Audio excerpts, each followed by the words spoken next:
What's going on, everybody? Welcome back to the channel. It is that time, baby. We got playoff football. We got Steelers Ravens round three on Wild Card Weekend. So I'm pretty psyched about this one. Excited to kind of chop it up with you guys. Pittsburgh is 9.5-point favorites on the road in this one.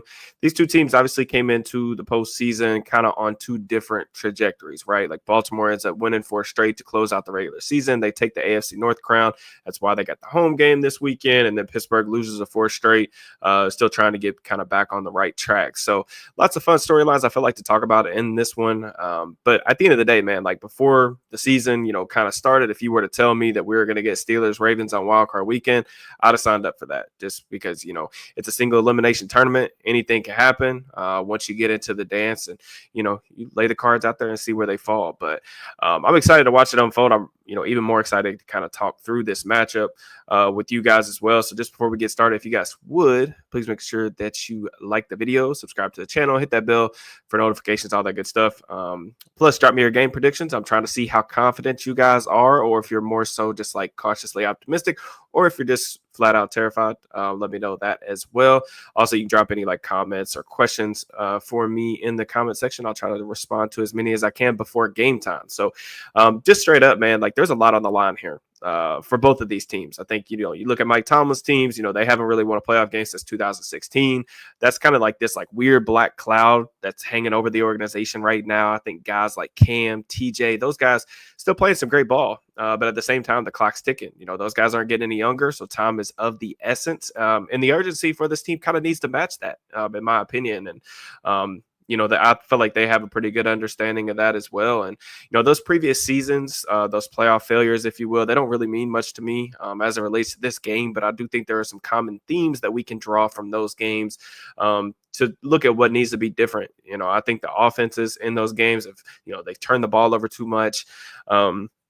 And then, if you look at it, they've had slow starts. And I think the slow start thing is, particularly important in this one as well, because that's been a theme all season long for quite a while now. And then the defense in the playoffs, really struggled, giving up a ton of points, and then not getting the turnovers to kind of offset those points has been a big deal. And then, you see a team like, the Ravens, you're going to have to be on your A game, man. Like in 2024, I thought Adam Schefter put out a good tweet. They're 100 plus 132 point differential against playoff teams this season. That's like more than 100 points better than the next best team, which I think is Detroit. So they've steamrolled some really good teams. Obviously, I don't think Houston's a very good team, but they steamrolled them a couple weeks ago. This team's really like peaking at the right time, which I think makes them even more dangerous. But at the same time, with all that being said, I do feel like as the Ravens kind of are under more pressure in this, if you want to kind of look at it from a narrative standpoint, you've got the soon-to-be 3-time MVP quarterback who hasn't played his best ball in the postseason, just to be frank about it. During his career, he's also had some struggles against this very defense. They've also like just kind of yet to kind of break through. This has been the Chiefs conference for quite a while. They're huge favorites in this one at home with a lot loftier expectations coming into the year. And even though obviously the Ravens handled the Steelers a couple weeks ago in that Week 16 matchup pretty well, they won by multiple scores. Pittsburgh still won 8 of the last 10 matchups. So this isn't going to be some gimme game, and I doubt they're viewing it like that. But I'm expecting a competitive game for the most part. Obviously, the Steelers' offensive woes just over the past month has been highlighted by a bunch of different issues, some of which like we kind of foresaw coming from ways away. I think the lack of an identity and just like true things that they can really lean on a week-to-week basis has kind of shown up. They're not running the ball too effectively right now. They haven't found a marriage between the run pass game, trying to sync up the play action stuff. And then when the explosive plays, down the sideline have kind of dried up, we've seen the offense really be left without a ton of answers. What are you really left with? But just to kind of highlight some of the injury stuff that'll be pertinent, the good news is that the Steelers are going to be really healthy in this game. They're going to have all their starters back on the defensive side of the ball. Dante Jackson going to be back in the lineup. Expect him to start. The one kind of injury question that we do have as it relates to the Steelers is Mason McCormick broke his hand last week, tried to play a couple snaps, ended up coming out. He's been limited in practice all week, but they did give Spencer Anderson some run with the first team as the week kind of progressed. It sounds like he doesn't really want to play with a cast on. He may try to play with a brace. I don't know how effective that's going to be. I can imagine that that's going to be really, really difficult as an offensive lineman trying to move people with a broken hand. I mean, shout out to him for even trying to give it a go, but I'm just not sure if that's going to end up being what kind of comes to fruition. So Spencer Anderson, we got to look at him early in the season. Obviously, the results were not great. I think that Mason McCormick has had some struggles, especially as the season has kind of gone along, which you'd kind of expect for a guy making this big jump in competition. He's a fourth-round rookie that we didn't even really expect to see this year. But I still think that there is a difference in talent level and just the way that he and Spencer Anderson have played in the respective playing time this season. So that's huge. Obviously, a break for the Ravens if it does end up breaking that way. As far as the Baltimore's perspective, they're also like relatively healthy in this one. They're going to get Justice Hill back. He was dealing with, I think, a concussion in recent weeks. They have a really short injury list. The one injury, which we will talk about kind of later in the video once we start kind of previewing the Ravens offense versus Steelers defense, is that Zay Flowers is going to miss this one with a knee injury. He was hurt against the Browns last week. So that's going to mean more snaps for guys like Tylan Wallace. Obviously, they traded for Deontay Johnson earlier in the season for this particular reason. Things didn't work out there. They released him. He's in Houston now. So the Ravens kind of skill position or perimeter talent depth's taking a little bit of a hit in this one. But I want to start off talking really about the Steelers offense just because I feel like we oftentimes when we talk about Steelers Ravens, we do talk more about the defensive side of things and stopping Lamar. But as it relates to, when the Steelers have the ball, I think the big thing that I want to see, from Russell Wilson is just taking better care of the ball in this one, but also like trying to get the ball out of his hands quicker. You look at the last matchup in that week 16 game, I think it was, Russ was 10 for 10 for 79 yards, 2 touchdowns on throws under 2.5 seconds, according to Next Gen. Pretty good. But then he was also 12 for 22 when holding on to the ball longer than that. It kind of matches like what we've seen throughout the season, and like the numbers really back that up. If you look at like qualifying quarterbacks and those like quick or long time to throws, he's 7th among qualifying quarterbacks on EPA per drop back on quick throws. So when he gets the ball out of his hands quick, things typically go good. And then when he's kind of forced to hold on to the ball for more than 2.5 seconds, he's 33rd. There's only 32 teams in the NFL, so you guys can do the math on that. Things haven't been as great. And I think some of that is just, Russ, if his first read isn't necessarily there on the front side, like he's going to opt to go into creation mode, scramble mode. And I think that that's just gotten, as his numbers have kind of declined over the past couple of years, I think that's been some part of the issue is like he's not really necessarily like a pure passer that wants to read things out from a pure progression standpoint. And it does limit the offense to an extent. But he's just got to be smarter and pick his spots about what he's doing, take care of the football. Don't be afraid to check the ball down, push it into tight windows when they give you the opportunity. But just from a schematic standpoint, this Ravens defense, they disguise their coverages on like 40% of their plays. I think it's like 3rd most in the NFL. From a quarterback standpoint, they make you really do a lot of your work post-snap. They can get into a lot of different fronts versus the run. This is an excellent run defense overall. They've stopped the run well all season long. I think like 36.5, percent success rate, so pretty solid. They don't blitz very much, but they do run a lot of simulated pressure. So there's a lot of guys dropping out at the line of scrimmage. There's a lot of guys coming from the second level. They'll run some creeper stuff. So they definitely keep you on your toes. They don't stunt a ton, but the Steelers did have trouble picking up some stunts. In both these matchups, I think two of the sacks that Russ took were off stunts, particularly on the right side of the offensive line. We just mentioned that Spencer Anderson was potentially going to have to come in and play, so that's going to be, key that him and Broderick Jones getting on the same page, making sure they're setting at the right depth, passing guys off, snapping guys off stunts, things like that. So those things can definitely cause some issues. They are in the bottom 3rd of the pressure rate numbers, but they're top 5 in sacks. So I think it kind of speaks to their ability to force negatives. They can get some free rushers via design, but this isn't like the most, I guess, terrifying like 4-man pass rush group. Although, Kyle Van Noy's had a really good season, Justin Madubuike. We know what kind of player that he is as well, but Baltimore, like I said, they've been second in the NFL in success rate. That's really something that's been the case all season long. But I thought the Steelers did some good things in the second game. You remember when we talked about this, when we recapped that loss, we liked some of the things that they did. They got into shotgun. They got into more like spread formations. We saw a lot more playing time for Jaylen Warren as opposed to Najee Harris. We saw them run some like long traps, some dart stuff, some pullers in the shotgun. And what they were really doing is they were getting into 11 personnel, and what Baltimore was kind of parlaying that into was playing a lot of light boxes. So they were keeping 2 safeties back on early downs in particular, trying to make sure that they, don't allow those explosive plays. but they were trying to defend the run with six bodies. And even though the Ravens are really good at that, the Steelers are going to have to find some way to create some consistency on early downs, because you don't want to live in third and longs against this team in particular, especially just because the way that this teams have been playing the Steelers over the past month or so, they're just seeing a lot of zone coverage. They're clouding, George Pickens' side. They're just making sure they take away the stuff deep down the sideline that really Russ kind of feasts on. So you want to try to stay in good, manageable down and distances. I think the corners on this Ravens team, just not the best overall. Marlon Humphrey was a guy that I put on my all-pro team. I think the changes that they've kind of made since week 11 have been notable. I kind of wrote about that on SteelersNow.com. But if you actually look at like some of the changes they made in week 11, which really start with moving Kyle Hamilton from slot corner all the way back to safety. They pushed Marlon Humphrey into the nickel spot. They put Ardarius Washington back there at safety with Hamilton. And these kind of changes that they've made have helped provide a lot of stability to the back end. But I will say that like Brandon Stephens is still the guy that's playing basically on an every down basis, and he's really struggled this season overall. And he's somebody that I think that they can kind of pick on. He plays outside, but in third and long passing down situations, they'll get into their down personnel. They'll kick him inside. Jamari Thrash last week against the Browns, like a fourth or fifth string receiver, ran right by him for a go ball. Had a completion that got like weirdly overturned. But then like later in that same drive, they kicked Stephens inside and they got into one of their man coverage sets. And then like the Browns like backup tight end beat him on a corner route to the pylon for a touchdown. So it's like if you get those one-on-one opportunities, especially if you can get a guy like Pat Freiermuth matched up on him one-on-one, you got to take that. You got to capitalize on it. Maybe some sail routes, some outbreakers if you get those man coverage looks, depending on the leverage of the player or whatever.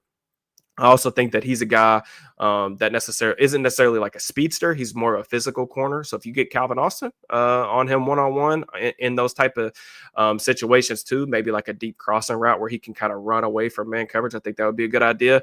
But I mean, really this Ravens defense, the first 10 weeks of the season before they made those schematic changes, personnel changes too, they gave up 10 catches, 302 yards, 3 touchdowns on throws over 20 yards down the field. So it was just bombs away on this defense over and over again. And we talked about that in the preview going into that game.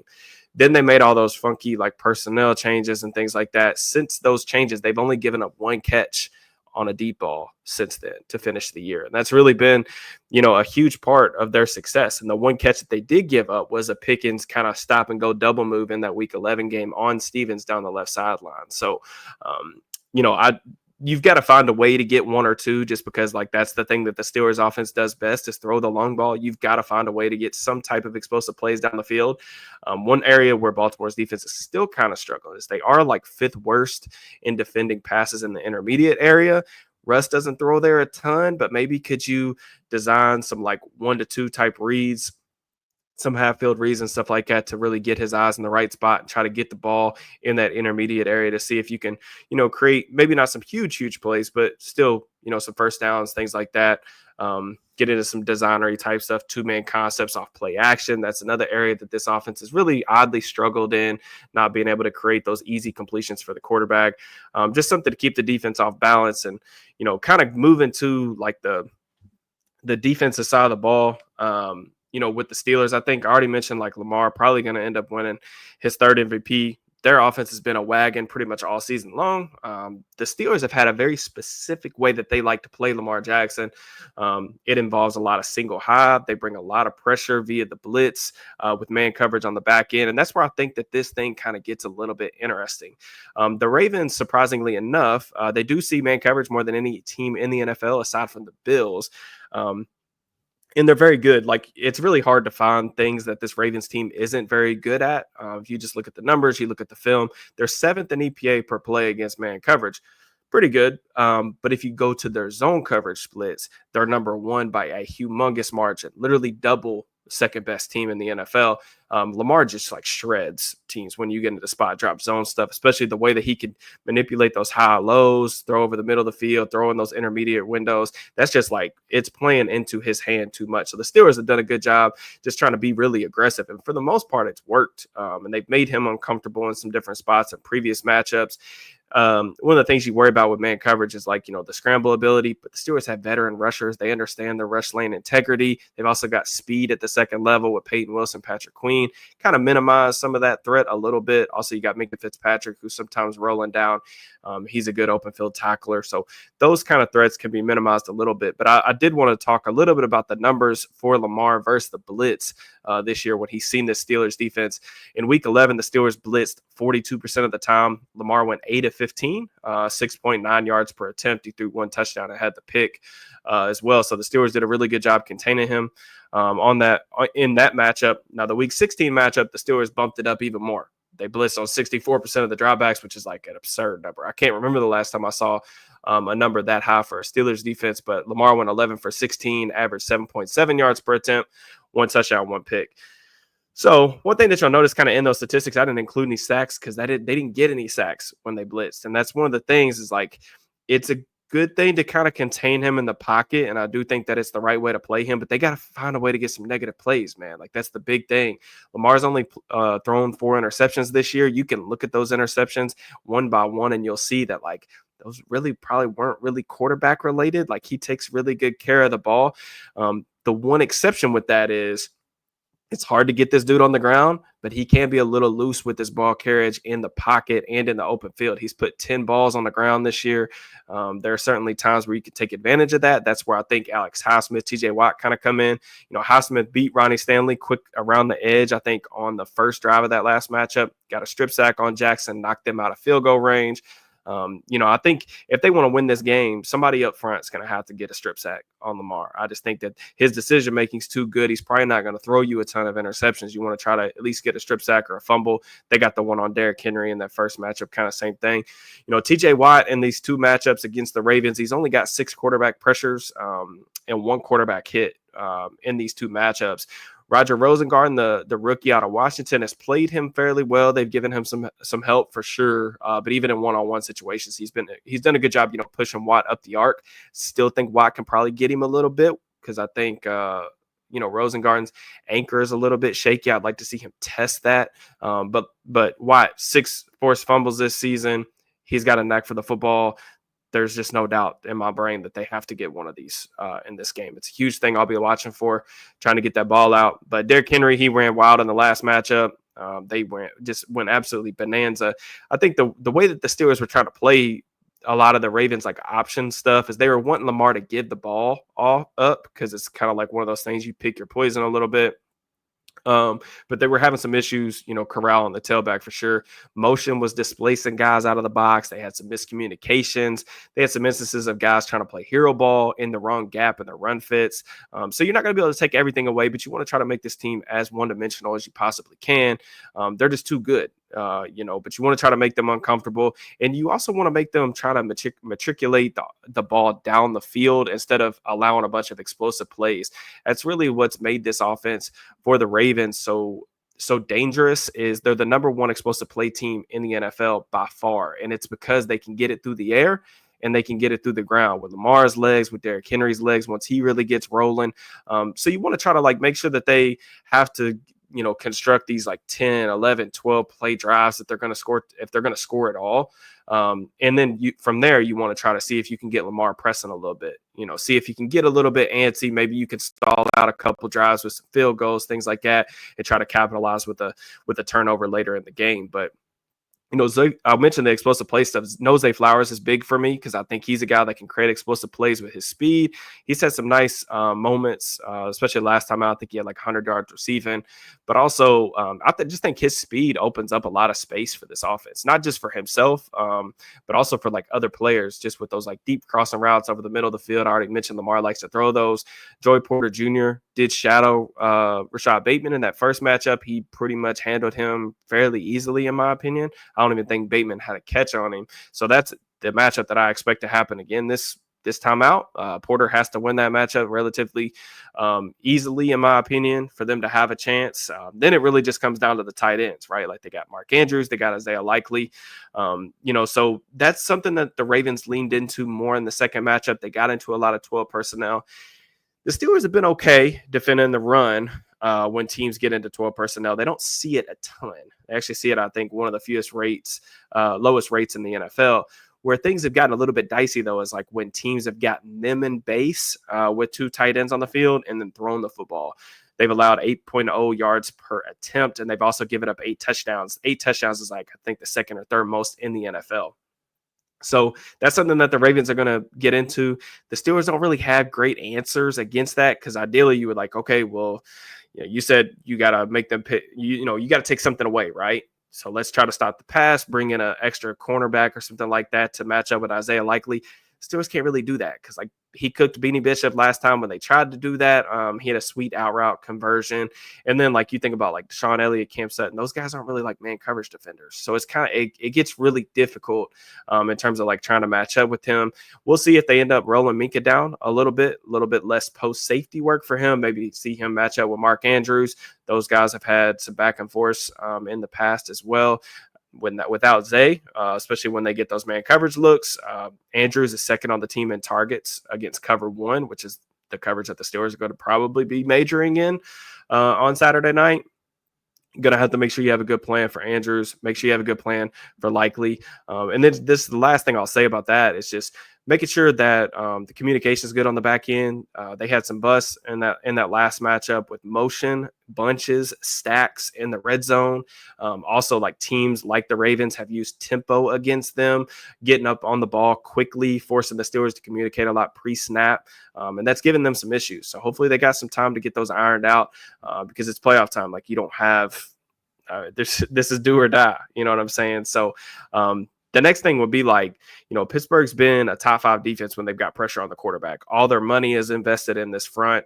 But the issue's been that when quarterbacks have had time to get the ball out quickly in under 2.5 seconds, they just haven't been able to like affect the game whatsoever. So Pittsburgh's a top 5 defense when they get pressure on the quarterback. They're bottom 3rd when they don't. So if you're looking for like a recipe for success or somehow that the Steelers can get this upset done, it has to come with getting a ton of pressure on the quarterback. And I think it really speaks to this. If you look at that week 11 matchup, Lamar was 4 for 13 under pressure, according to Next Gen.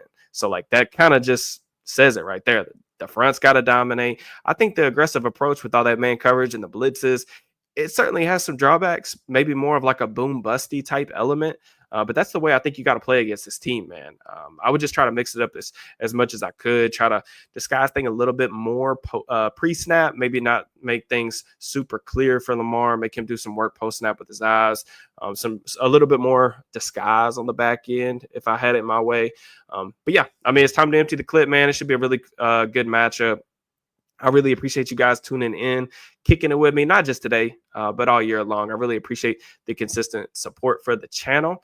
I cannot express, how grateful I am and how much I've really enjoyed like putting these previews together for you guys because, breaking down the film, looking at the numbers and stuff like that. It's cool that I have an audience that is at least somewhat interested in like me nerding out over like some of this stuff. And I really hope that you all have enjoyed, the previews throughout the season. And hopefully this isn't our last one. Hopefully we got at least one more. They get the dub and we can come back and do this thing again next weekend. But I will talk to you guys after the game. It is a night game, so Sunday morning at the very latest. But it just kind of depends on my workload and what I'm able to kind of comb through and get done. But I will talk to you guys very soon. Enjoy your weekend.